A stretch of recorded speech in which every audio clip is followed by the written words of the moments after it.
Hello మిత్రమా, matter ఏం చెప్పు. వాడి పేరు తోట వెంకట్రావు. వాడికో తోట ఉంది, అది నాకు కావాలి. బెదిరించి చూసా, వాడు తొందరపడి కలెక్టర్కి చెప్పేశాడు.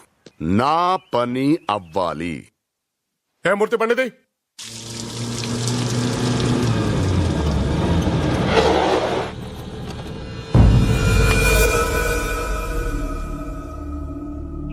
ఎన్నాళ్ళైంది సార్ ప్రాపర్టీ కొని? 25 ఏళ్ళైంది బాబు. అబ్బా, అప్పుడు ఎంత పడింది మనకి? 2 లక్షలు. ఇప్పుడు ఎంత ఉంది సార్ మార్కెట్ లో? 5 కోట్ల దాకా ఉంది. అబ్బో, బాగా పెరిగిందనమాట. బ్రహ్మాండం, గుడ్. మరి ఆ వాల్తేరు వాసి అడుగుతుంటే ఎందుకు అమ్మలేదు? వాడు 50 లక్షలకు అమ్మేమని చాలాసార్లు బెదిరించాడు.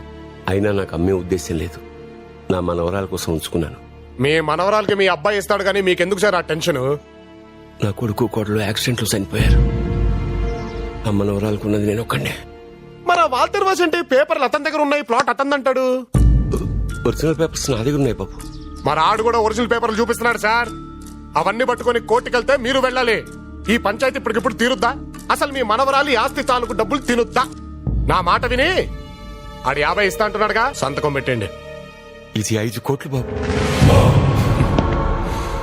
మీ మనవరాలి ప్రాణం కంటే ముఖ్యమా సార్ 5 కోట్లు?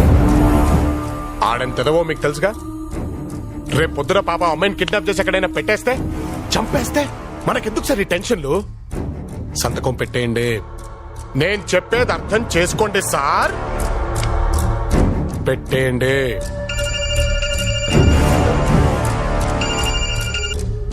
సార్, బాబుని ఎవరో కిడ్నాప్ చేశారు. చెప్పానా?